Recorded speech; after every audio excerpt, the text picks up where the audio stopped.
Okay, ശരി. നമ്മൾ ഇന്ന് അടുത്ത ടോപ്പിക്കിലേക്ക് സ്റ്റാർട്ട് ചെയ്യാണ്. And that is basically charge of GST. Okay, fine. അപ്പൊ ഈ സെക്ഷനിൽ നമ്മൾ ബേസിക്കലി പഠിക്കുന്നത് ഒരു ആ, ഒറ്റ സെക്ഷൻ ഈ ചാപ്റ്റർ നമ്മൾ പഠിക്കുന്നുള്ളൂ. And that is basically section 9. Okay, section 9. Alright. അതില് 9 സബ്സെക്ഷൻ 1, 2 അത് നിങ്ങൾ സെൽഫ് പഠിക്കാം. ഓക്കെ, കാരണം 9(1), 2 പറയുന്നത് ബേസിക്കലി ഇത്രയേ ഉള്ളൂ. 9(1) പറയുന്നത് CGST എന്നൊരു ടാക്സ് വേണം. ആ ടാക്സ് ചാർജ് ചെയ്യേണ്ടത് എല്ലാ ഇന്റർ സ്റ്റേറ്റ് സപ്ലൈക്കുമാണ് ചാർജ് ചെയ്യേണ്ടത്. ഓക്കെ, ഇനി അത് ആൽക്കഹോൾ ലിക്കർ ഫോർ ഹ്യൂമൻ കൺസംഷനോ അല്ലെങ്കിൽ extra neutral alcohol or rectified spirit for the manufacturing of alcohol for human കൺസംഷനോ അതിനൊന്നും GST വേണ്ട. മാക്സിമം GST റേറ്റ് വരാൻ പോകുന്നത് 20% ആണ്. CGST റേറ്റ് കേട്ടോ. ഹൈ GST ആകുമ്പോൾ 40 ആവും. 20% ആണ്. പിന്നെ ഇത് കളക്ട് ചെയ്ത് ഗവൺമെന്റിലേക്ക് അടക്കേണ്ട ഉത്തരവാദിത്തം ടാക്സബിൾ പേഴ്സൺ ആണ് എന്നാണ് 9 സബ്സെക്ഷൻ 1 പറയുന്നത്. Very basic section. നമ്മൾ പഠിക്കുന്ന സമയത്ത് it's very easy. Practically when you think about it, that's the fundamental part of GST അല്ലെ. GST എന്നൊരു ടാക്സ് ഉണ്ട് എന്ന് തന്നെ പറയുന്നത് ആക്ച്വലി ഈ പെർട്ടിക്കുലർ സെക്ഷൻ ആണ്. സെക്ഷൻ 9 ആണ് അത് സംസാരിക്കുന്നത്. 9(1). ഓക്കെ, അപ്പൊ അത് ഞാൻ പറഞ്ഞ തനിയെ വായിച്ചു നോക്കുക. Not very relevant for revision batch. അതുപോലെ 9(2) പറയുന്നത് നമ്മുടെ 5 പെട്രോളിയം പ്രോഡക്റ്റ് ഇല്ലേ, petroleum crude, petrol, diesel, aviation turbine fuel, natural gas, ഇതിനൊന്നും GST വരില്ല എന്നുള്ള കാര്യമാണ് 9 സബ്സെക്ഷൻ 2 പറയുന്നത്. പക്ഷെ 9 സബ്സെക്ഷൻ 2 ഒരു ഇൻട്രസ്റ്റിംഗ് കാര്യം കൂടെ പറയുന്നുണ്ട്.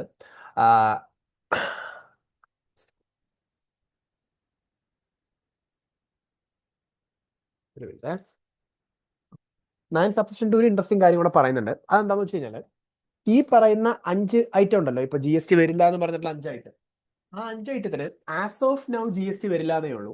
ഭാവിയിൽ ഗവൺമെന്റിന് തോന്നുകയാണെങ്കിൽ വേണമെങ്കിൽ അതിന് GST വെക്കാനായിട്ട് പറ്റും.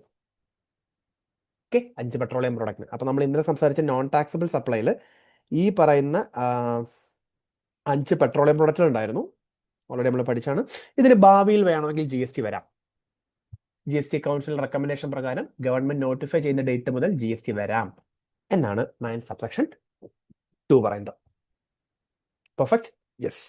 Moving forward, next we are moving on to 9 subsection 3. And 9 subsection 3 is reverse charge. Okay, അപ്പൊ അതിന് ഒരു കാര്യം പറഞ്ഞോട്ടെ. നമ്മൾ സെക്ഷൻ 9 എന്തൊക്കെ കാര്യങ്ങളാണോ പറയുന്നത് അത് CGST ആക്ട് സെക്ഷൻ 9 ആണല്ലോ. അതേ കാര്യം ആക്ച്വലി IGST ആക്ട് പറഞ്ഞിട്ടുണ്ട് കേട്ടോ. IGST ആക്ട് സെക്ഷൻ 5 പറഞ്ഞിരിക്കുന്നത്. ഓക്കെ, CGST ആക്ട് 9 ഈക്വലന്റ് ആയിട്ട് IGST വരുന്നത് സെക്ഷൻ 5 ആണ്. ഒരു മിനിറ്റ്.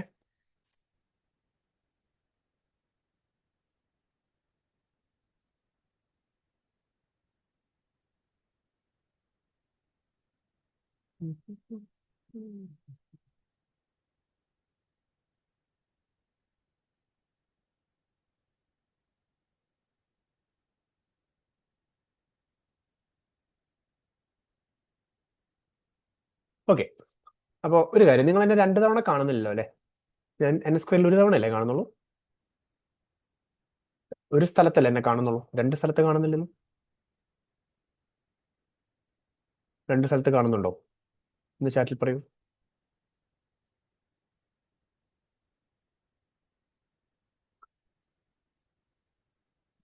2 സ്ഥലത്തുണ്ടോ?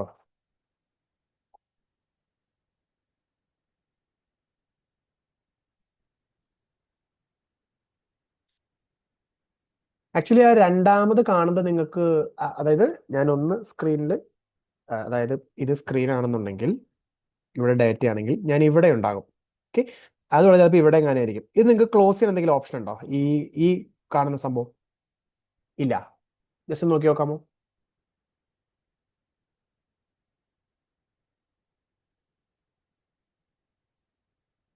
ക്ലോസ് ചെയ്യാൻ പറ്റും, ശരിയല്ലേ? അപ്പൊ രണ്ടാമത്തെ എന്നെ അങ്ങ് ക്ലോസ് ചെയ്തേക്ക്.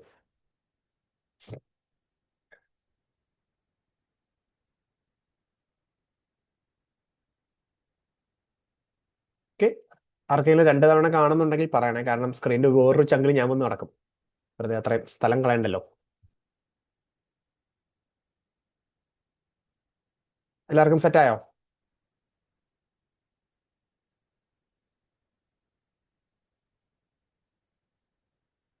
അതോ സ്റ്റിൽ പ്രശ്നമാണോ? എന്താണ് അവസ്ഥ എന്ന് ആരെങ്കിലും പറയാമോ? ക്ലോസ് ചെയ്യാൻ പറ്റുന്നുണ്ടോ ഇല്ലയോ? Yes or no?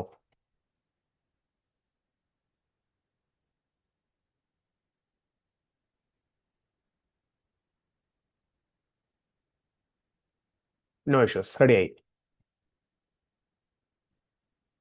Okay, perfect. അപ്പൊ എല്ലാവർക്കും എന്നെ ഒരു തവണ കാണാൻ പറ്റുന്നുള്ളൂ എന്ന് ഞാൻ വിചാരിക്കുന്നു. രണ്ട് തവണ കണ്ടു കഴിഞ്ഞാൽ ഡേറ്റ അത്രയും അവിടെ കട്ടായി നിൽക്കും. നമുക്ക് ബുദ്ധിമുട്ടില്ലെന്ന് വിചാരിക്കുന്നു കേട്ടോ. രണ്ട് തവണ കണ്ട ഡിസ്ട്രാക്ടിങ് ആയിരിക്കും, രണ്ട് സ്ഥലത്ത് കിടന്ന് ഇങ്ങനെ ചാടിക്കൊണ്ടിരിക്കുന്നുണ്ട്. അപ്പൊ ഐ ഹോപ്പ് എല്ലാം റിസോൾവ് ആയെന്ന് വിചാരിക്കുന്നു. എന്തെങ്കിലും ഇഷ്യൂ ഉണ്ടെങ്കിൽ പറയാം. Okay, let's continue. അപ്പോൾ എന്താണ് റിവേഴ്സ് ചാർജ് മെക്കാനിസം? ഫെയർലി ഈസിയാണ്, നമുക്കറിയാം. ബേസിക്കലി ജി എസ് ടിയിലെ ചാർജ് നമ്മൾ രണ്ടായിട്ട് തിരിക്കുകയാണ്. Okay, that is forward charge and reverse charge. എന്താണ് forward charge? We have a supplier, we have a recipient. ഇവിടെ എന്തോ സപ്ലൈ നടന്നു. ഈ നടന്ന സപ്ലൈന്റെ ജി എസ് ടി ഗവൺമെന്റിലേക്ക് അടയ്ക്കുന്നത് സപ്ലയർ ആണെങ്കിൽ ഇതിനെ നമ്മൾ വിളിക്കുന്ന പേരാണ് ഫോർവേഡ് ചാർജ് മെക്കാനിസം. ഓക്കെ, ഇനി വീണ്ടും ഇതുപോലെ തന്നെ ഒരു സപ്ലയർ ഉണ്ട്, ഒരു റെസിപ്പിയന്റ് ഉണ്ട്, ഇടയ്ക്ക് ഒരു സപ്ലൈ നടക്കുകയാണ്. ഈ നടക്കുന്ന സപ്ലൈയുടെ ജി എസ് ടി ഗവൺമെന്റിലേക്ക് അടക്കേണ്ട ഉത്തരവാദിത്തം റെസിപ്പിയന്റിനാണെങ്കിൽ അതിനെ വിളിക്കുന്ന പേരാണ് RCM, reverse charge mechanism. Easy. Okay, now by default എപ്പോഴും ചാർജ് എന്തായിരിക്കും? ഫോർവേഡ് ചാർജ് ആയിരിക്കും ബൈ ഡിഫോൾട്ട് ചാർജ്. വളരെ റെയർ ആയിട്ടുള്ള നോട്ടിഫൈഡ് കേസുകളിൽ മാത്രമേ എന്ത് വരത്തുള്ളൂ? റിവേഴ്സ് ചാർജ് വരുള്ളൂ. അത് നോട്ടിഫൈ ചെയ്യാൻ ഗവൺമെന്റിന് പവർ ഉണ്ട് എന്ന് പറയുന്ന സെക്ഷനാണ് 9 സബ്സെക്ഷൻ 3. അപ്പൊ 9th എന്താ നോട്ടിഫൈ ചെയ്തിട്ടുള്ളത്? റിവേഴ്സ് ചാർജ് ട്രാൻസാക്ഷൻസ് ഏതൊക്കെയാണെന്നാണ് നോട്ടിഫൈ ചെയ്തിട്ടുള്ളത്. ഓക്കെ, ഗുഡ്സും നോട്ടിഫൈ ചെയ്തിട്ടുണ്ട്, സർവീസും നോട്ടിഫൈ ചെയ്തിട്ടുണ്ട്. പിന്നലെ നമ്മൾ എക്സംഷൻസ് പഠിച്ച സമയത്ത് ഞാൻ നിങ്ങളോട് പറഞ്ഞിരുന്നു, ഗുഡ്സും എക്സംഷൻ നോട്ടിഫൈ ചെയ്തിട്ടുണ്ട്, സർവീസും നോട്ടിഫൈ ചെയ്തിട്ടുണ്ട്. പക്ഷെ നമുക്ക് സർവീസിന്റെ എക്സംഷൻ മാത്രമേ പഠിക്കാനുള്ളൂ പരീക്ഷയ്ക്ക്. ഇവിടെ ഈ RCMന്റെ കേസ് വരുമ്പോൾ ഗുഡ്സും അതുപോലെ തന്നെ സർവീസും നമുക്ക് എക്സാമിന് പഠിക്കാനുണ്ട്. ഓക്കെ, പക്ഷെ ഗുഡ്സ് ലിസ്റ്റ് ഫെയർലി ഈസി, നമുക്ക് പെട്ടെന്ന് പഠിച്ചെടുക്കാം. സർവീസ് ലിസ്റ്റ് കുറച്ച് സമയം എടുക്കും, അത്രേ ഉള്ളൂ. നമുക്ക് ആദ്യം ഏതൊക്കെ ഗുഡ്സ് ആണ് RCM നോക്കാം. അത് മനസ്സിലാക്കാനായിട്ട് ഞാനിപ്പോൾ എൻ്റെ സ്റ്റഡി മെറ്റീരിയൽ കാണിക്കുന്നത്, നിങ്ങൾ ഏത് മെറ്റീരിയൽ ഫോളോ ചെയ്താലും ഒരു സിമിലർ സ്ട്രക്ചർ ആയിരിക്കും ഉണ്ടായിരിക്കുക. അതായത് ഇവിടെ ഒരു പെർട്ടിക്കുലർ ടൈപ്പ് ഓഫ് ഗുഡിന്റെ പേര് പറഞ്ഞിട്ടുണ്ട്. ആ ഗുഡ് സപ്ലൈ ചെയ്തത് ആരാണെന്ന് ഇവിടെയും റെസിപ്പിയന്റ് ആരാണെന്ന് ഇവിടെയും പറഞ്ഞിട്ടുണ്ട്. ഓക്കെ, ഈ പെട്ടിയിൽ പറഞ്ഞിട്ടുള്ള ഗുഡ് ഇവിടെയുള്ള സപ്ലയർ ഈ റെസിപ്പിയന്റിന് കൊടുത്തു കഴിഞ്ഞാൽ റിവേഴ്സ് ചാർജ് വരുന്നതാണ് അർത്ഥം. ഞാനൊരു 1-2 എണ്ണം ഒന്ന് വായിച്ചു തരാം നിങ്ങൾക്ക് ഒരു ഐഡിയ കിട്ടാനായിട്ട്. അതിനുശേഷമുള്ള നിങ്ങൾ തന്നെ നോക്കാം. Okay, fine. ഇപ്പൊ ആദ്യത്തെ ഐറ്റം എന്താ അവർ പറഞ്ഞിരിക്കുന്നത്? Cashew nuts not shelled or peeled എന്ന് വെച്ചാൽ ഈ സാധനം, cashew nut not shelled or peeled. Okay, നമ്മുടെ കശുവണ്ടിയുടെ റോ ഫോം ആണ്. Alright, fine. അപ്പോൾ ഇത് സപ്ലൈ ചെയ്തത് ആരായിരിക്കണം? ഒരു കൃഷിക്കാരനായിരിക്കണം, അഗ്രികൾച്ചറിസ്റ്റ് ആയിരിക്കണം. റിസീവ് ചെയ്യുന്നത് ആരായിരിക്കണം? Any registered person. In that case ഇതിന്റെ charge is going to be reverse charge. Okay, അപ്പൊ ഇവിടുത്തെ എക്സാം റെലവന്റ് പോയിന്റ് ശ്രദ്ധിക്കാം. സപ്ലയർ ഓഫ് ഗുഡ്സ് ഇതിന്റെ ഒരു ട്രേഡർ ആണെന്ന് വെച്ചോ. അതായത് കൃഷിക്കാരനല്ല, ഇത് കൃഷിക്കാരനെ വാങ്ങി ട്രേഡ് ചെയ്യുന്ന ആളാണ്. അയാൾ ഇത് വിൽക്കുമ്പോൾ RCM വരുമോ? ഇല്ല. RCM വരണം എന്നുണ്ടെങ്കിൽ ഇത് സപ്ലൈ ചെയ്യുന്ന ആൾ ആരായിരിക്കണം? സപ്ലൈ ചെയ്യുന്നത് ഒരു അഗ്രികൾച്ചറിസ്റ്റ് ആയിരിക്കണം എന്നുള്ള കാര്യം ഓർത്തിരിക്കാം, കൃഷിക്കാരനായിരിക്കണം. ഓക്കെ, ഇനി ഈ അഗ്രികൾച്ചറിസ്റ്റ് രജിസ്റ്റേർഡ് പേഴ്സൺ ആണെങ്കിലോ കഥയ്ക്ക് ഒരു മാറ്റമില്ല. The only question you have to ask is, ഇതൊക്കെ എക്സാം റെലവന്റ് പോയിന്റ് ആണ്. The only question you have to ask is whether supplier is an agriculturist. The answer is yes. The follow up question is whether recipient is registered person. Yes, അപ്പോഴാണ് RCM വരിക. ഈ രണ്ട് criteria വന്നു കഴിഞ്ഞാൽ RCM വരും. ബാക്കിയൊന്നും നിങ്ങൾ നോക്കേണ്ട ആവശ്യമില്ല. സപ്ലയർ രജിസ്റ്റേർഡ് ആണോ നോക്കേണ്ട ആവശ്യമില്ല. ഇനി റെസിപ്പിയന്റ് അൺരജിസ്റ്റേർഡ് ആണോ നോക്കണം. കാരണം റെസിപ്പിയന്റ് രജിസ്റ്റേർഡ് ആണെങ്കിൽ മാത്രമേ RCM വരുള്ളൂ. ഐ ഹോപ്പ് ഏകദേശം ഒരു കാര്യം പിക്ചർ കിട്ടിയെന്ന് വിചാരിക്കുന്നു. ഓക്കെ, ഇനി അടുത്തത് BD റാപ്പർ അഥവാ Tendu leaves. Okay, BD wrapper അഥവാ ടെൻഡു ലീവ്സ് വീണ്ടും സെയിം കഥയാണ്, agriculturist and receivers registered person. Okay, അപ്പൊ നിങ്ങൾക്ക് മനസ്സിലായി, ഇതിനകത്ത് അങ്ങനെ ഒരുപാട് ബുദ്ധി ഉപയോഗിക്കേണ്ട ആവശ്യമില്ല. ലോജിക്കിന് വലിയ പ്രസക്തിയില്ല. ഒരു ബേസിക് ഐഡിയ ആണ് നിങ്ങൾക്ക് ഇതിനകത്ത് വേണ്ടത്. ഏതൊക്കെ ഗുഡാണെന്നൊന്ന് വായിച്ചു നോക്കാം കേട്ടോ. ഗുഡ്സിൽ ഞാൻ കൂടുതൽ എക്സ്പ്ലനേഷൻ നടത്തില്ല, ഒന്ന് വായിച്ചു നോക്കി ഏതൊക്കെ ഗുഡാന്നുള്ളത്. എന്നിട്ട് ഞാൻ 2-3 ടിപ്പുകൾ പറഞ്ഞുതരാം, വായിച്ചു നോക്കൂ.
ഗുഡ്സ് ലിസ്റ്റ് നിങ്ങൾ വായിച്ചു എന്ന് വിചാരിക്കുന്നു. ഓക്കെ, ഇതിനകത്ത് ഇപ്പോൾ ടുബാക്കോ ലീവ്സ് ഏകദേശം സെയിം കഥയാണ് പറയുന്നത്. സപ്ലയർ അഗ്രികൾച്ചറിസ്റ്റും റെസിപ്പർ രജിസ്റ്റേർഡ് പേഴ്സൺ ആണ്. പക്ഷേ എസെൻഷ്യൽ ഓയിൽസിന്റെ കേസ് ശ്രദ്ധിക്കുക, supplier unregistered person, recipient registered person ആണ്. അങ്ങനെ പറയുന്ന ഒരു കാര്യമുണ്ട്. What if supplier is a registered person? Charge forward ആയിരിക്കും. എക്സാം റെലവൻറ്റ് പോയിന്റ് ആട്ടോ, ചാർജ് ഫോർവേഡ് ആയിരിക്കും. Okay fine. ഇനി silk yarn, a person is manufacturing silk yarn registered person, that's very easy. Raw cotton again കൃഷിക്കാരൻ്റെ കേസാണ് പറയുന്നത്. Lottery, ഇന്ത്യയിൽ lottery ticket വിൽക്കാനായിട്ട് right ഉള്ളത് അല്ലെങ്കിൽ ലീഗലി റൈറ്റ് ഉള്ളത് ഗവൺമെന്റിന് മാത്രമാണ്. ആ ഗവൺമെന്റ് കയ്യിൽ നിന്ന് ഒരു ലോട്ടറി ഡിസ്ട്രിബ്യൂട്ടർ വാങ്ങുമ്പോഴാട്ടോ, നമ്മൾ വാങ്ങുമ്പോഴല്ല. നമ്മൾ ലോട്ടറി വാങ്ങിക്കുമ്പോൾ RCM ആണെന്നല്ല, ഈ കേസിൽ മാത്രമേ RCM വരത്തുള്ളൂ. ഇനി used vehicle or seized vehicle by the government. ഇപ്പൊ നമ്മൾ ഈ കസ്റ്റംസ് ഡ്യൂട്ടി അടക്കാതൊക്കെ കൊണ്ടുവരുന്ന എന്തെങ്കിലും ഗുഡ്സോ സ്മഗിൾ ചെയ്ത് കൊണ്ടുവന്ന ഗുഡ്സോ ഒക്കെ ചിലപ്പോൾ ഡിപ്പാർട്ട്മെന്റ് സീസ് ചെയ്യും. സീസ് ചെയ്ത് കുറെ കാലം അവർ കയ്യിൽ വെച്ചിട്ട് അവരെന്ത് ചെയ്യും? അവരിത് ലേലം ചെയ്യും. ആ ലേലം ചെയ്യുന്നത് രജിസ്റ്റേർഡ് പേഴ്സൺ ആണ് പിടിച്ചെടുക്കുന്നുണ്ടെങ്കിൽ അവിടെ എന്ത് വരും? RCM വരും. ആ കണ്ടീഷൻ വയലേറ്റ് ചെയ്ത് കഴിഞ്ഞാൽ ഫോർവേഡ് ചാർജ് വരും കേട്ടോ. നമ്മളൊക്കെ യൂസ്ഡ് വണ്ടി വിൽക്കുകയാണെന്നുണ്ടെങ്കിലോ, രജിസ്റ്റേർഡ് പേഴ്സൺ യൂസ്ഡ് വണ്ടി വിൽക്കുകയാണെന്നുണ്ടെങ്കിലോ, അതൊക്കെ ഫോർവേഡ് ചാർജ് ആണ്. ഗവൺമെന്റ് രജിസ്റ്റേർഡ് പേഴ്സൺ കൊടുക്കുമ്പോൾ മാത്രമേ RCM വരുള്ളൂ. ഇനി പ്രയോറിറ്റി സെക്ടർ ലെൻഡിങ് സർട്ടിഫിക്കറ്റ്, ഇത് ഇന്നലെ നമ്മൾ കണ്ടതാ, ഓർമ്മയുണ്ടോ?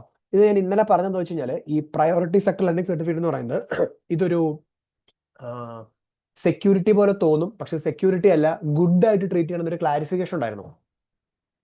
അപ്പോൾ അതിന്റെ ഒരു അഡീഷണൽ പോയിന്റ് ആണ്. ആ ഗുഡ് തന്നെ ഒരു രജിസ്റ്റേർഡ് പേഴ്സൺ വേറെ രജിസ്റ്റേർഡ് പേഴ്സൺ കൊടുക്കുമ്പോൾ that's going to be RCM. ഈ രണ്ട് രജിസ്റ്റേർഡ് പേഴ്സണും ബാങ്കുകളായിരിക്കും കേട്ടോ. കാരണം ഈ സർട്ടിഫിക്കറ്റ് ബാങ്കിലാണ് ഡീൽ ചെയ്യുന്നത്. ഇവിടെ ഒരു ഇമ്പോർട്ടൻ്റ് ആയിട്ടൊരു കോൺസെപ്റ്റ് ആണ് ഇത്, മെറ്റൽ സ്ക്രാപ്പ്. റീസെന്റ് ആഡ് ചെയ്തൊരു അമെൻമെന്റ് ആണ് മെറ്റൽ സ്ക്രാപ്പ്. മെറ്റൽ സ്ക്രാപ്പിനെ പറ്റി കുറച്ചധികം കാര്യം സംസാരിക്കാനുണ്ട്. അത് ഞാൻ ഒരു വേറെ സെഷന്റെ ഭാഗമായിട്ട് നമുക്ക് മെറ്റൽ സ്ക്രാപ്പ് മാത്രമായിട്ട് മൊത്തത്തിൽ റിവൈസ് ചെയ്യാം വരുന്നുണ്ട്. ഓക്കെ, അപ്പൊ കഥ എത്രയേ ഉള്ളൂ. ഒരു unregistered person registered person metal scrap കൊടുക്കുകയാണെന്നുണ്ടെങ്കിൽ that's going to be under reverse charge. തൽക്കാലം അത്രയും മനസ്സിലാക്കിയാൽ മതി. അഡീഷണൽ പോയിന്റ് വഴിയാ പറയാം. രജിസ്റ്റേർഡ് പേഴ്സൺ ആണെങ്കിലോ ഫോർവേഡ് ചാർജ് ആയിരിക്കും.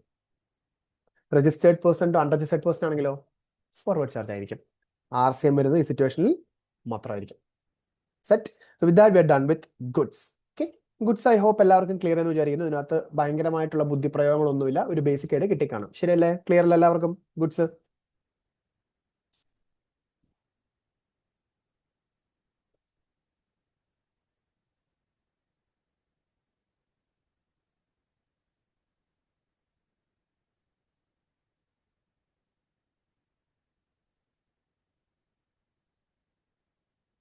All right, fine. So goods ഏകദേശം ക്ലിയർ സ്ഥിതിക്ക് we are moving on to next thing, and that's basically services. Okay, so ഇനി നമ്മൾ പഠിക്കാൻ പോകുന്നത് താഴെ പറയുന്ന സർവീസുകളെല്ലാം തന്നെ റിവേഴ്സ് ചാർജിൽ നോട്ടിഫൈഡ് ആണത്രേ. നമുക്ക് നോക്കാം ഏതൊക്കെ സർവീസ് ആണെന്നുള്ളത്. ഇത് നോട്ടിഫിക്കേഷൻ നമ്പർ ഉണ്ട് 13/2017. ആ നോട്ടിഫിക്കേഷനാണ് റിവേഴ്സൽ സർവീസ് പറഞ്ഞിട്ടുള്ളത്. ഓക്കെ, നേരത്തെ പറഞ്ഞ സെയിം ഫ്ലോ തന്നെയാണ് ഇവിടെ ഉപയോഗിക്കേണ്ടത്. അതായത് ഇവിടെ ഒരു സർവീസ് പറഞ്ഞിട്ടുണ്ടാവും, സർവീസ് പ്രൊവൈഡർ ആരാന്ന് ഇവിടെ കിടപ്പുണ്ടാവും, റെസിപ്പിന്റ് ആരാന്ന് ഇവിടെ കിടപ്പുണ്ടാവും. അങ്ങനെയാണെന്നുണ്ടെങ്കിൽ ഈ പറഞ്ഞ സർവീസ് ഈ പറഞ്ഞ സപ്ലയർ ഈ പറഞ്ഞ റെസിപ്പിന്റ് കൊടുത്താൽ മാത്രം it is going to reverse charge. Perfect. അപ്പൊ നമുക്ക് നോക്കാം ഏതൊക്കെയാണെന്നുള്ളത് ശ്രദ്ധിക്കാം. Okay, very important of reverse charge of services, very important from examination point. കാരണം ഞാൻ ഇന്നലെ നമ്മൾ എക്സെപ്ഷൻ കുറച്ച് ക്വസ്റ്റ്യൻ ചെയ്തല്ലോ, കുറച്ച് ക്വസ്റ്റ്യൻസ് അയച്ചു തന്നിരുന്നു. ഹോപ്പ് എല്ലാവരും അത് ചെയ്യുന്നു വിചാരിക്കുന്നു. അതെല്ലാം തന്നെ എനിക്ക് ഇപ്പോഴത്തെ ഡൗട്ടുകളൊന്നും വന്നില്ല ആരുടെ കയ്യിൽ നിന്ന്. അപ്പോൾ എല്ലാവർക്കും ആൻസറിന്റെ PDF കൂടെ സാറ്റിസ്ഫാക്ടറി ആണ് എന്ന് അസ്യൂം ചെയ്യുന്നു. Try to complete the question the same day itself ട്ടോ. ഞാൻ അന്ന് പഠിച്ച കാര്യങ്ങളുമായി ഏറ്റവും റിലേറ്റഡ് ക്വസ്റ്റ്യൻസ് ആണ് ഇടുന്നത്. അത് നിങ്ങളൊരു ഹാഫ് ആൻ അവർ ഒക്കെ ഇട്ട് തീർക്കുക എന്നുണ്ടെങ്കിൽ you have A really good idea അന്നത്തെ പ്രിപ്പറേഷന്റെ ലെവൽ എന്താണെന്നുള്ളത്. ഇന്നും നമ്മളത് ചെയ്യുന്നതായിരിക്കും. ഓക്കെ, പിന്നെ ഞാൻ ചെയ്യുന്ന സമയത്ത് ഈ RCM-ഉം എക്സംഷനുടെ ക്ലബ് ഇത് സ്ഥിരമായിട്ട് എക്സാമിന് ചോദിക്കാറുണ്ട്. ചോദ്യം ഇത്രയായിരിക്കും, complete the GST payable for this particular person. അയാളുടെ കുറച്ച് ട്രാൻസാക്ഷൻ RCM ആയിരിക്കും, കുറച്ച് ട്രാൻസാക്ഷൻ ഫോർവേഡ് ചാർജ് ആയിരിക്കും, കുറച്ച് ട്രാൻസാക്ഷൻ എക്സംപ്റ്റഡ് ആയിരിക്കും. അങ്ങനെ സ്ഥിരമായി ചോദിക്കാറുള്ളതാണ്. അപ്പോൾ അതിനുവേണ്ടി നന്നായിട്ട് ഇത് പഠിച്ചു വെക്കാനായിട്ട് ശ്രമിക്കാം. ഓക്കെ, ശരി. First case A very simple case. അങ്ങനെ കോമൺലി എക്സാമിന് കാണാറില്ല, കാരണം അത്ര ട്രിക്കി ആയിട്ടൊരു കാര്യമല്ല. ഒരു ഇൻഷുറൻസ് ഏജന്റ് ഇൻഷുറൻസ് കമ്പനിക്ക് സർവീസ് കൊടുക്കുമ്പോൾ അവർ എന്ത് സർവീസാണ് അവർ കൊടുക്കുന്നത്? ഇൻഷുറൻസ് ഏജന്റ് ആണ് ഇൻഷുറൻസ് പിടിച്ചു കൊടുക്കുന്നത്. അങ്ങനെ പിടിച്ചു കൊടുക്കുകയാണെന്നുണ്ടെങ്കിൽ അതിന്റെ charges going to be under reverse charge. Okay, അതായത് വളരെ സിമ്പിൾ ആയിട്ട് പറഞ്ഞാൽ ഇൻഷുറൻസ് ഏജന്റിന് ഇൻഷുറൻസ് കമ്പനി കൊടുക്കുന്ന കമ്മീഷനില്ലേ, ആ കമ്മീഷന്റെ GST ഗവൺമെന്റിലേക്ക് അടക്കേണ്ടത് സപ്ലയർ ആയിട്ടുള്ള ഇൻഷുറൻസ് ഏജന്റ് അല്ല, റെസിപ്പിയന്റ് ആയിട്ടുള്ള ഇൻഷുറൻസ് കമ്പനിയാണ്. ഇത്ര ഉള്ള കാര്യം. ഡൺ. ഇനി ഇവിടെ ഒരു പ്രത്യേക പോയിന്റ് ശ്രദ്ധിക്കേണ്ടത് അത് ഇതാണ്. The recipient. The recipient must be located in the taxable territory. So what if recipient is not located in taxable territory? Okay, first of all, what is taxable territory? India. അല്ലെ, recipient taxable ടെറിട്ടറിയുടെ അകത്തല്ല, പുറത്താണെങ്കിലോ? പുറത്താണെങ്കിൽ this will actually become forward charge. മനസ്സിലായി വിചാരിക്കുന്നു. Recipient ഇന്ത്യയിൽ തന്നെയാണെന്നുണ്ടെങ്കിൽ മാത്രമേ RCM പറ്റുള്ളൂ. കാരണം ആ റെസിപ്പിയന്റ് അല്ലേ ഗവൺമെന്റ് GST അടക്കേണ്ട, ആൾ ഇന്ത്യയിൽ വേണ്ടേ? റെസിപ്പിയന്റ് ഇന്ത്യയുടെ പുറത്താണെന്നുണ്ടെങ്കിൽ, അതായത് ഇപ്പൊ ഞാൻ ഒരു അമേരിക്കൻ ഇൻഷുറൻസ് കമ്പനിക്ക് വേണ്ടിയാണ് ഇൻഷുറൻസ് ഏജൻസി സർവീസ് കൊടുക്കുന്നതെന്ന് വെച്ചോ. അപ്പൊ ഞാൻ ഇന്ത്യയിൽ, ആ കമ്പനി അമേരിക്കയിൽ, അവർക്ക് ഇൻഷുറൻസ് ഏജൻസി സർവീസ് കൊടുക്കുക, അവർക്ക് കമ്മീഷൻ തന്നെയാണ്. This is actually going to be forward charge. Okay, fine, done. Now അടുത്തത് റിക്കവറി ഏജൻസി. അഗൈൻ സപ്ലയർ ആരാ? Recovery agent. റെസിപ്പിയന്റ് ആരാന്ന് വായിച്ചു നോക്കിക്കോളൂ.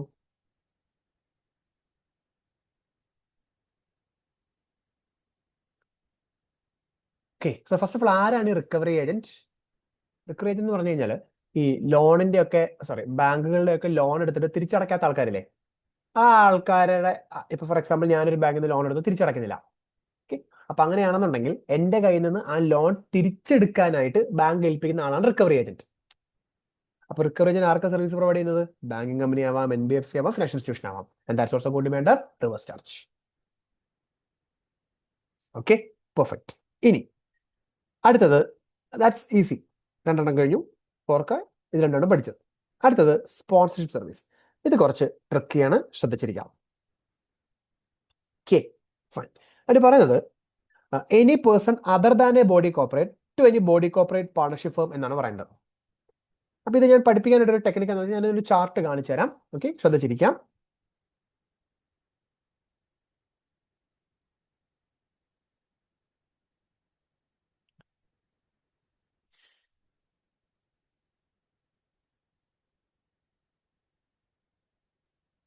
ഓക്കെ, അതിനു മുമ്പ് പെട്ടെന്ന് തന്നെ ഒരു കാര്യം പറഞ്ഞോട്ടെ. സ്പോൺസർഷിപ്പ് സർവീസ് എന്ന് വെച്ചാൽ എന്താണ് എന്നൊരു ധാരണ വേണം കേട്ടോ.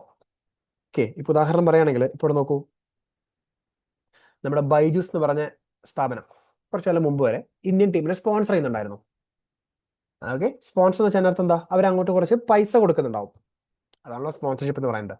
ഇവിടെ ഫസ്റ്റ് ഓഫ് ഓൾ നിങ്ങൾ ഓർക്കേണ്ട ഒരു കാര്യം എന്ന് വെച്ച് കഴിഞ്ഞാൽ, ആരാണ് ഇവിടുത്തെ സപ്ലയർ? പെട്ടെന്ന് തെറ്റിദ്ധാരണ വരും, സ്പോൺസർ ആണ് സപ്ലയർ എന്ന്. അല്ല, ഇവിടുത്തെ സപ്ലയർ ആരാണ്? Event organiser. എന്താണ് സപ്ലൈ? ഈ സ്പോൺസറുടെ പേരിന് എല്ലാവരും അഡ്വർടൈസ് ചെയ്യപ്പെടാൻ പോലെ, അതാണ് ഇവന്റ് ഓർഗനൈസർ ചെയ്യുന്ന സപ്ലൈ. ക്ലിയർ? യെസ്. അപ്പോൾ ഇവിടെ ഫസ്റ്റ് തന്നെ നിങ്ങളത് ഷോർട്ട് നോട്ട് എഴുതുന്നുണ്ടെങ്കിൽ ഫസ്റ്റ് നോക്കേണ്ട ഒരു കാര്യം എന്ന് വെച്ച് കഴിഞ്ഞാൽ, സ്പോൺസർഷിപ്പ് സർവീസിൽ സ്പോൺസർ ആണ് റെസിപ്പിയന്റ്, ഇവന്റ് ഓർഗനൈസർ ആണ് supplier. That's the first thing you have to remember. കിട്ടി? ഓക്കെ, ശരി. അപ്പോൾ ഒരു കാര്യം കൂടെ പറയുന്നത്, നമ്മൾ RCM നിങ്ങൾ റിവൈസ് ചെയ്യുമ്പോൾ, നിങ്ങൾ ഓൾറെഡി പഠിച്ചിട്ടുണ്ടെങ്കിൽ അറിയാം, RCM തിരിഞ്ഞും പറഞ്ഞ് ട്വിസ്റ്റ് ചെയ്തിട്ടൊക്കെ വരും. നമ്മൾ ഓരോ RCM പഠിക്കുന്ന സമയത്ത് അത് വൃത്തിക്ക് മനസ്സിലാക്കുക. മുമ്പ് പഠിച്ച RCMൽ എങ്ങനെയായിരുന്നു ആലോചിച്ച് കൺഫ്യൂഷൻ ആക്കരുത് കേട്ടോ. ഞാൻ എന്താ പറഞ്ഞത് വഴിയെ മനസ്സിലാവും. എല്ലാ RCMും സൈലോസിലാണ് പഠിക്കേണ്ടത്. നമ്മൾ ഇനി പഠിക്കാൻ പോകുന്ന സ്പോൺസർഷിപ്പ് ആണെങ്കിൽ അത് മാത്രം ശ്രദ്ധിച്ചിരിക്കുക, അത് മാത്രം പഠിക്കുക. ബാക്കിയുള്ളത് നമുക്ക് അതിനൊപ്പേ നോക്കാവുള്ളൂ. എന്താ ഉദ്ദേശം വഴിയെ മനസ്സിലാവും. ഓക്കെ, സ്പോൺസർഷിപ്പ് സർവീസിൽ നിങ്ങൾക്ക് ക്വസ്റ്റ്യൻ തന്നു കഴിഞ്ഞാൽ നിങ്ങൾ ഫസ്റ്റ് നോക്കേണ്ട കാര്യം എന്ന് വെച്ച് കഴിഞ്ഞാൽ, നിങ്ങളുടെ സപ്ലയർ ആരാന്നുള്ളതാണ്. Your question is whether your supplier is a body corporate or not. If you supplier is body corporate, അതായത് ആ ഇവന്റ് ഓർഗനൈസർ ബോഡി കോർപ്പറേറ്റ് ആണെന്നുണ്ടെങ്കിൽ it is going to be forward charge. അതായത് അതിന്റെ GST ഗവൺമെന്റിലേക്ക് അടക്കേണ്ടത് supplier ആണ്. Okay, now what if supplier is not a body corporate? അങ്ങനെയാണെങ്കിൽ മാത്രം നമ്മൾ റെസിപ്പിയന്റ് ആരാ നോക്കണം.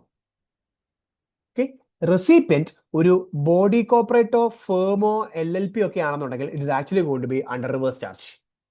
അതല്ലാത്ത കേസിൽ it is going to be under forward charge. ഇതാണ് സ്പോൺസർഷിപ്പിന്റെ ബോക്സ്. അപ്പൊ ഒന്നുകൂടെ ആലോചിക്കേ, ഫസ്റ്റ് ആരെയാ നോക്കേണ്ടത്? സപ്ലയർ. ആരാ? Event organiser. അയാൾ ഒരു ബോഡി കോർപ്പറേറ്റ് ആണെങ്കിൽ ഫോർവേഡ് ചാർജ്. ഓക്കെ, ശരി. അത് കഴിഞ്ഞു. ഇനി സപ്ലയർ ബോഡി കോർപ്പറേറ്റ് അല്ലെങ്കിലോ, അപ്പൊ നമ്മൾ റെസിപ്പിയന്റ് ആരാ നോക്കണം. റെസിപ്പിയന്റ് ഒരു ബോഡി കോർപ്പറേറ്റോ ഫേമോ ആണെന്നുണ്ടെങ്കിൽ റിവേഴ്സ് ചാർജ്, അല്ലെങ്കിലോ it's going to be under forward charge. Perfect. Chart ഒന്ന് അനലൈസ് ചെയ്ത് നോക്കിയേ. അഗൈൻ റിവിഷൻ ആയതുകൊണ്ട് തന്നെ ഞാൻ കൂടുതൽ എക്സാമ്പിൾസ് ഒന്നും പറഞ്ഞ് മുന്നോട്ട് പോകുന്നില്ല. I'm just basically we are brushing up the provisions. Okay, ഏതെങ്കിലും കാര്യം മനസ്സിലായിട്ടില്ല, കൺഫ്യൂഷൻ ഉണ്ടെങ്കിൽ ചോദിക്കാം കേട്ടോ.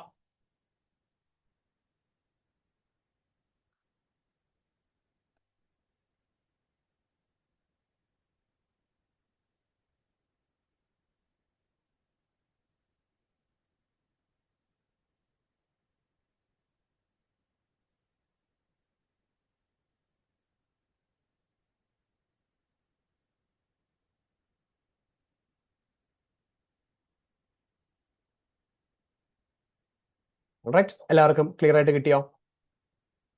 സെറ്റിൽ പറഞ്ഞേ.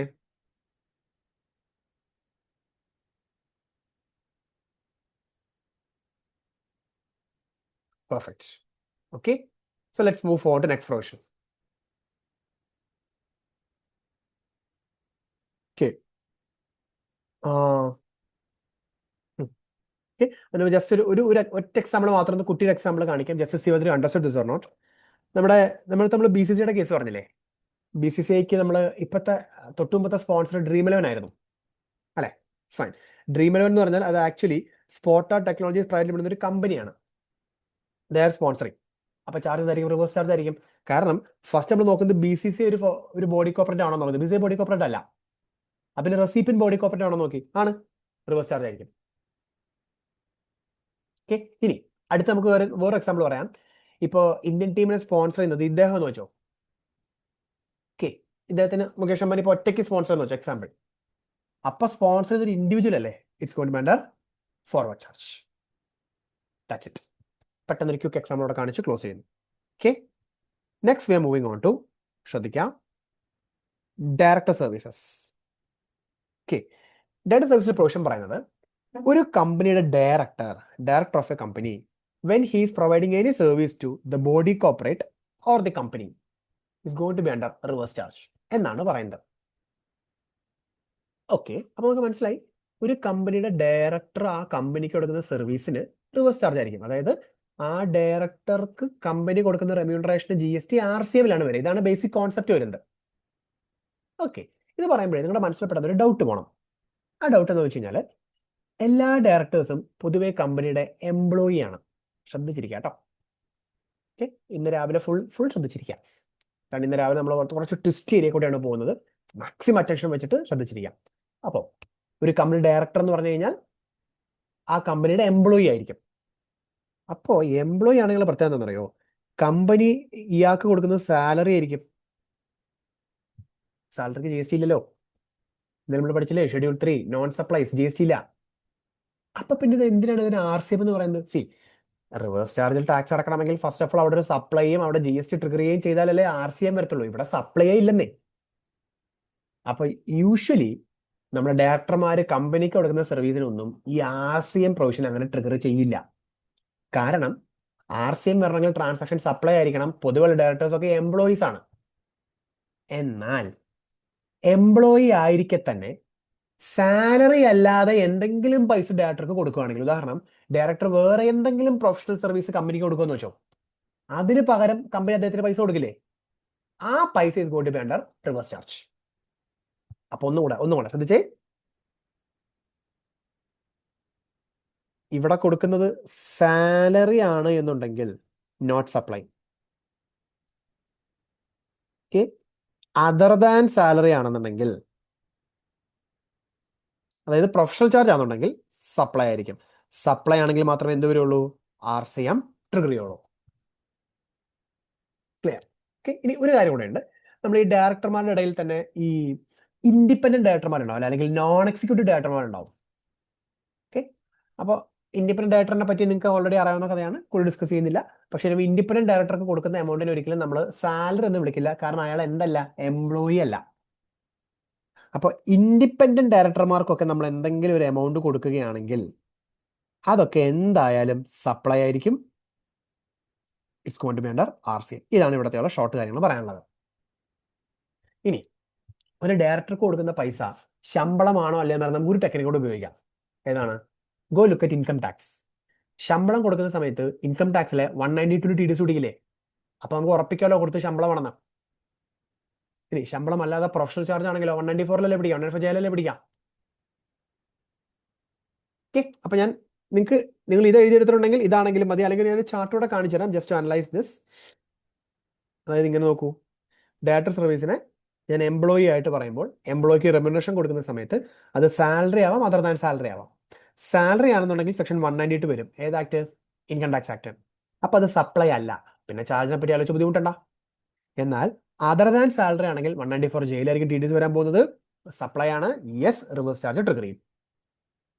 ഇനി ശ്രദ്ധിക്കൂ, ഡയറക്ടർ എംപ്ലോയി അല്ലെങ്കിൽ, അതായത് നമ്മളെ ഈ independent director, non excluded director ആണെന്നുണ്ടെങ്കിൽ 100% ഉറപ്പിക്കാൻ കൊടുക്കുന്ന പൈസ ശമ്പളം അല്ല. അപ്പൊ it is going to be supply. Chart or short note? ഒരു 1 മിനിറ്റ് ഒന്ന് ക്വിക്ക് നോക്കിയേ.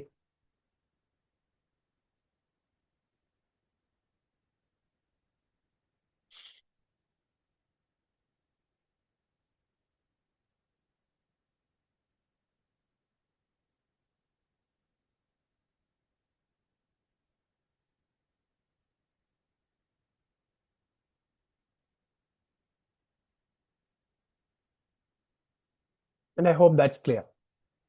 സെറ്റ് എന്ന് വിചാരിക്കുന്നു. Okay, done. നെക്സ്റ്റ് ഒരു കാര്യം കൂടെ പറയാനുണ്ട് ഡയറക്ടറിന്റെ കേസിൽ. ശ്രദ്ധിക്കുക, ഡയറക്ടറുമായി ബന്ധപ്പെട്ടിട്ട് ചെറിയൊരു ക്ലാരിഫിക്കേഷൻ കൂടെ വന്നിട്ടുണ്ട്. എന്താ ഞാൻ പറയാൻ ശ്രദ്ധിക്കാം. ലെറ്റ് സേ ഇപ്പോൾ നമ്മളൊരു കമ്പനിയാണ്, നമ്മുടെ കമ്പനിയുടെ ഒരു ഡയറക്ടറാണ് ജാക്സ് എന്ന് വിചാരിച്ചോ. ഓക്കെ, അപ്പോൾ ജാക്സ് നമ്മൾ കൊടുക്കുന്ന പൈസയുടെ ചാർജ് നമുക്ക് വളരെ എളുപ്പത്തിൽ കണ്ടുപിടിക്കാനായിട്ട് പറ്റും. You have to just see whether the amount paid is salary or not. Salary ആണെങ്കിൽ ഓഫ് കോഴ്സ് അതിന് GST വരത്തില്ല. സാലറി അല്ലാതെ എന്ത് കൊടുത്താലും ഡയറക്ടർക്ക് കൊടുത്താലും, ഉദാഹരണം ഇപ്പോൾ സിറ്റിംഗ് ഫീസ്, നമ്മൾ ഡയറക്ടർമാർക്ക് സിറ്റിംഗ് ഫീസ് കൊടുക്കില്ലേ? Sitting fees is always government reverse charge, because അത് ശമ്പളമായിട്ടല്ല കൂട്ടാം. ഓക്കെ, ഇമ്പോർട്ടൻറ്റ് എക്സാം പോയിന്റ് ആട്ടോ. Sitting fees is always under RCM. ഇനി ഈ ജാക്സൺ കമ്പനിക്ക് കുറെ സർവീസുകൾ പ്രൊവൈഡ് ചെയ്യുന്നുണ്ട്. കുറേയൊക്കെ in the capacity of being an employee, കുറേ എംപ്ലോയി അല്ലാതെ ഉണ്ട്. ഇനി ഒരു കാര്യം ശ്രദ്ധിക്കാം, നമ്മുടെ കമ്പനിക്ക് ഒരു വീട് വാടകയ്ക്ക് വേണം, അല്ലെങ്കിൽ ഒരു ബിൽഡിംഗ് വാടകയ്ക്ക് വേണം ഓഫീസിന് എന്തൊരു കാര്യത്തിന്. പുറത്തൊക്കെ അന്വേഷിച്ചപ്പോൾ ഈ ജാക്സന്റെ പേഴ്സണൽ ഓണർഷിപ്പിൽ, ജാക്സൺ ആരാണ്? ഡയറക്ടറാണ്.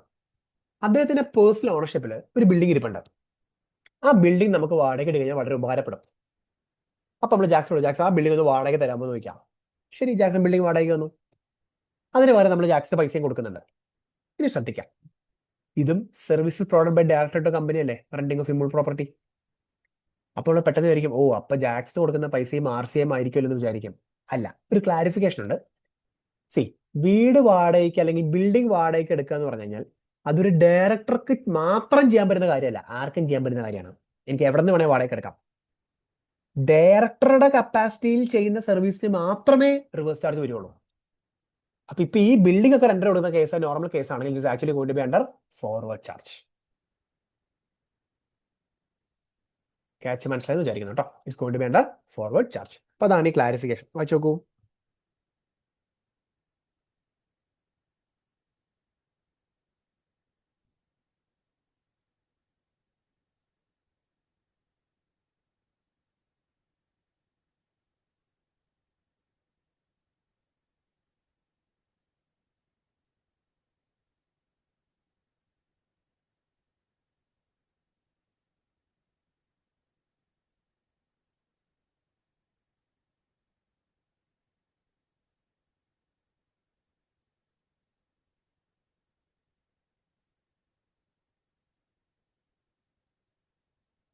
So with that we are done with director service. Clear അല്ലേ? നോക്കിയേ, എല്ലാവരും ചാറ്റിൽ പറയൂ.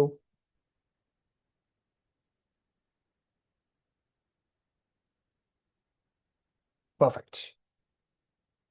Next we are moving on to, ശ്രദ്ധിക്കാം, business facilitator and business correspondent. അപ്പൊ നമ്മുടെ ബുക്കിൽ 2 എൻട്രികളുണ്ട്. ആദ്യത്തെ എൻട്രി ഇതാണ്: service provided by a business facilitator to a banking company. ഈ ബിസിനസ് ഫെസിലിറ്റേറ്ററും ബിസിനസ് കറസ്പോണ്ടന്റും ബാങ്കിന് വേണ്ടി വർക്ക് ചെയ്യുന്ന ചില പെർട്ടിക്കുലർ ഏജന്റുമാരാട്ടോ. ബാങ്ക്സിനും NBFCക്കൊക്കെ വേണ്ടിയിട്ട് അക്കൗണ്ട് പിടിക്കാൻ നടക്കുന്ന ഏജന്റുമാരാണ് ഈ ബിസിനസ് ഫെസിലിറ്റേറ്ററും അതുപോലെ തന്നെ ബിസിനസ് കറസ്പോണ്ടന്റും.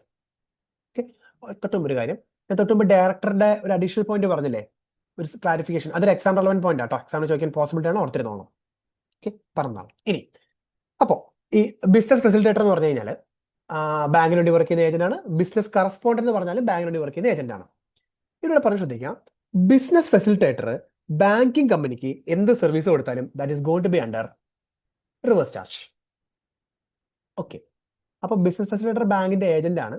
ഫെസിലിറ്റേറ്റർക്ക് കൊടുക്കുന്ന കമ്മീഷൻ RCM ആയിരിക്കും. ടാക്സ് അടയ്ക്കുന്ന ആരാ? ബാങ്കിങ് കമ്പനി ആയിരിക്കും.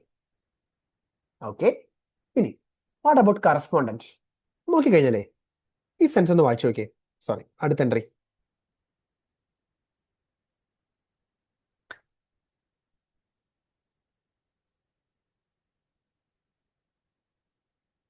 അവിടെ പറഞ്ഞിരിക്കുന്നത് ബിസിനസ് കറസ്പോണ്ടന്റ് ബാങ്കിന് കൊടുത്താൽ RCM എന്നാണോ പറഞ്ഞിരിക്കുന്നത്? അല്ല, ബിസിനസ് കറസ്പോണ്ടന്റ് ഏജന്റ് ബിസിനസ് കറസ്പോണ്ടന്റിന് കൊടുത്താൽ RCM എന്നാ പറഞ്ഞത്. അപ്പൊ ബിസിനസ് കറസ്പോണ്ടന്റ് ബാങ്കിന് കൊടുത്താലോ? നമുക്കൊന്ന് ശരിയാക്കാം, ശ്രദ്ധിച്ചിരിക്കാം. ഓക്കെ, അതായത് ഈ എൻട്രി പഠിക്കാനായിട്ട് ഇതാണ് നിങ്ങൾ ഓർത്തിരിക്കേണ്ടത്.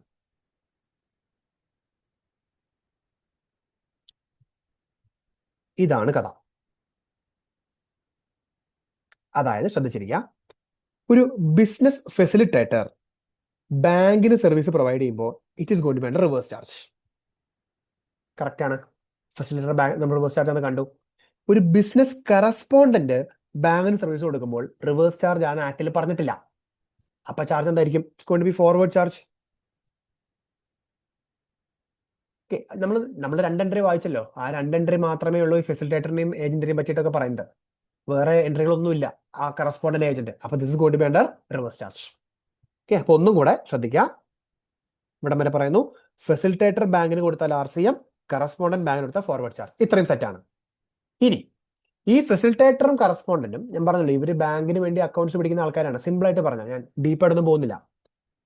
അപ്പൊ എല്ലായിടത്തും ഓടി നടന്ന് അക്കൗണ്ട്സ് പിടിക്കാൻ ഇവർക്ക് ബുദ്ധിമുട്ടാണെങ്കിൽ ഇവർ ഏജന്റുമാരെ വെക്കും. ഓൾറെഡി ഫെസിലിറ്റേറ്ററും കറസ്പോണ്ടന്റും ഏജന്റുമാരാണ്. ഏജന്റുമാര് വേറെ ഏജന്റുമാരെ വെക്കും. അതാണ് ഞാൻ ബാക്കിലേക്ക് ഏജന്റുമാർ അവർക്ക് സർവീസ് പ്രൊവൈഡ് ചെയ്യുന്നു പറഞ്ഞിരിക്കുന്നത്. അതില് ഫെസിലിറ്റേറ്ററുടെ ഏജന്റ് ഫെസിലിറ്റേറ്റർക്ക് സർവീസ് പ്രൊവൈഡ് ചെയ്യുന്നതിനെ പറ്റി നോട്ടിഫിക്കേഷൻ ഒന്നും പറഞ്ഞിട്ടില്ല. അപ്പൊ ഫോർവേഡ് ചാർജ് ആയിരിക്കും. എന്നാൽ ബിസിനസ് കറസ്പോണ്ടന്റ് ഏജന്റ് കറസ്പോണ്ടന്റ് കൊടുക്കുന്നതിനെ പറ്റി പറഞ്ഞിട്ടുണ്ട്. That's going to be under reverse charge. Okay, ഒന്നുകൂടെ ആലോചിച്ച് നോക്കിയേ. ഫെസിലിറ്റേറ്റർ ബാങ്കിന് കൊടുക്കുന്നു, റിവേഴ്സ് ചാർജ്. ഏജന്റ് ഫെസിലിറ്റേറ്റർക്ക് കൊടുക്കുന്നു, ഒന്നും പറഞ്ഞിട്ടില്ല, ഫോർവേഡ് ചാർജ്. കറസ്പോണ്ടന്റ് ബാങ്കിന് കൊടുക്കുന്നു, ഒന്നും പറഞ്ഞിട്ടില്ല, ഫോർവേഡ് ചാർജ്. ഏജന്റ് കറസ്പോണ്ടന്റ് കൊടുക്കുന്നു, reverse charge. Okay, I hope it's clear. ഒന്ന് അനലൈസ് ചെയ്ത് നോക്കിയേ. ആൻഡ് ആസ് യു നോ, നിങ്ങൾ വായിക്കുമ്പോൾ ശ്രദ്ധിക്കുന്നുണ്ടാവും, ഇവിടെ എല്ലാം തന്നെ റെസിപ്പിന്റെ എവിടെ ആയിരിക്കണം? ടാക്സിബിൾ ടെറിട്ടറിയുടെ അകത്തായിരിക്കണം.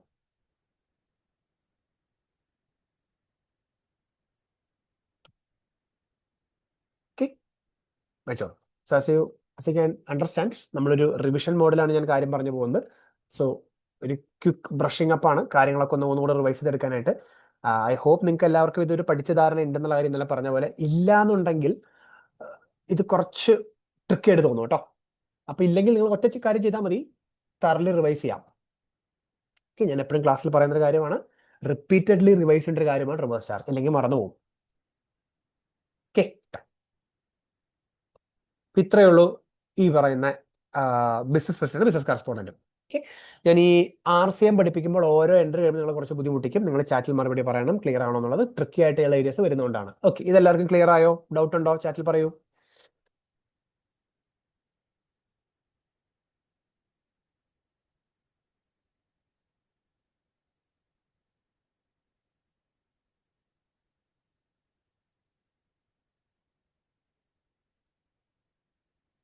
ക്ലിയർ ആണ്? Perfect. Okay, so let's move forward. ഇത് സെറ്റായി, അടുത്തതിലേക്ക് പോകാം. Next we are learning something called direct selling agent. ആരാണ് ഇത്? വേറൊരു ഏജന്റ്. ഓക്കെ, തൽക്കാലം ഈ പേരുകൾ തമ്മിലുള്ള വ്യത്യാസങ്ങളേക്കൊന്നും നമ്മൾ പോകുന്നില്ല. ഇങ്ങനെ തന്നെയായിരിക്കും പരീക്ഷയ്ക്ക് ചോദിക്കുക കേട്ടോ. ഇതൊരു പക്ക എക്സാം പോയിന്റ് റിവിഷൻ ആണ്. ഓക്കെ, അപ്പോൾ നമ്മളിപ്പോൾ നോർമൽ ക്ലാസ് ആണെങ്കിൽ നമ്മൾ ഇതിന്റെ വേറെ കുറെ കഥകൾ പറയും, എക്സാമ്പിൾ പറയാം. അതിനൊന്നും ആവശ്യം നമുക്കില്ല. നമ്മൾ ടു ദ പോയിന്റ് എക്സാമിന് വേണ്ടി പഠിക്കുകയാണ്. ഡയറക്റ്റ് സെല്ലിംഗ് ഏജന്റ് ബാങ്കിന് വേണ്ടി വർക്ക് ചെയ്യുന്ന ഓവർ ടൈപ്പ് ഏജന്റ്. നിങ്ങൾ ഈ DSS കണ്ടിട്ടുണ്ടാവും. നിങ്ങൾ ലുലുവിലൊക്കെ പോകുന്ന സമയത്ത് ചില സമയത്ത് ഈ ബാങ്കിന്റെ ജാക്കറ്റ് ഒക്കെ നമ്മുടെ ആൾക്കാർ നിൽക്കുന്നില്ലേ, അവർ നമ്മളോട് ഇങ്ങനെ ക്രെഡിറ്റ് കാർഡ് വേണമെന്നൊക്കെ ചോദിക്കും. അതാണ് ഡയറക്റ്റ് സെല്ലിംഗ് ഏജന്റ് എന്ന് പറയുന്നത്. Okay, direct selling agent of course they are also providing service to banks or NBFCs. Service provide ചെയ്യണം. അപ്പൊ ഇതിന്റെ ചാർജ് അറിയണമെന്നുണ്ടെങ്കിൽ ആക്ച്വലി നമ്മൾ ഡയറക്റ്റ് സെല്ലിംഗ് ഏജന്റിനെ സ്പ്ലിറ്റ് ചെയ്യും. ഓക്കെ, ഈ ഡയറക്റ്റ് സെല്ലിംഗ് ഏജന്റ് ഒരു ഇൻഡിവിജ്വൽ ആകാം, ഫേം LLP ആവാം, ബോഡി കോർപ്പറേറ്റ് ആവാം. ഓക്കെ. ചാർജ് എങ്ങനെയാണ് നിങ്ങൾ നോക്കിക്കഴിഞ്ഞാൽ ഇവിടെ പറഞ്ഞിരിക്കുന്നത് ഇങ്ങനെയാണ് പറഞ്ഞിരിക്കുന്നത്, services supplied by an individual direct selling agent എന്നാണ് പറഞ്ഞിരിക്കുന്നത് ടു എ ബാങ്കിങ് കമ്പനി ഒരു NBFC ആണ് RCM. അതിനർത്ഥം എന്താണ്? ഈ സിറ്റുവേഷനിൽ ഇവിടെ ഇൻഡിവിജ്വൽ ആണെങ്കിൽ മാത്രം RCM വരും, ബാക്കിയുള്ള കേസൊക്കെ ഫോർവേഡ് ചാർജ് ആയിരിക്കും. അതായത് ഒരു ഇൻഡിവിജ്വൽ ഡയറക്ട് സെല്ലിംഗ് ഏജന്റ് ബാങ്കിന് സർവീസ് കൊടുത്താൽ ബാങ്ക് കൊടുക്കുന്ന കമ്മീഷൻ GST ഗവൺമെന്റിലേക്ക് അടക്കേണ്ടത് ബാങ്കാണ്. എന്നാൽ ഒരു ഫേമോ LLPയോ ബോഡി കോപ്പറേറ്റീവ് ആണ് സർവീസ് കൊടുക്കുന്നുണ്ടെങ്കിൽ അതിന്റെ GST ഗവൺമെന്റിലേക്ക് അടക്കുന്നത് ഫേമോ ബോഡി കോപ്പറേറ്റീവോ LLP ആണ്. അത്രേ ഉള്ളൂ. നമ്മൾ ഈ എൻട്രിയിൽ എവിടെയൊക്കെ ഫേം എന്ന് വായിക്കുന്നു അവിടെയൊക്കെ LLP ഉണ്ട് കേട്ടോ. എവിടെയൊക്കെ ഫേം എന്ന് വായിക്കുന്നു അവിടെയൊക്കെ LLPയും ഉണ്ട്. അനലൈസ് ചെയ്ത് നോക്കൂ.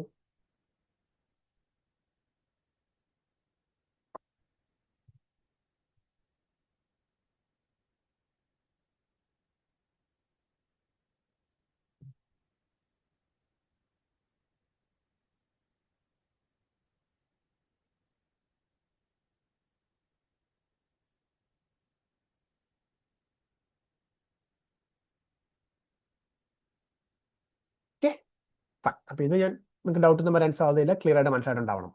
That's all about direct selling agent. Okay.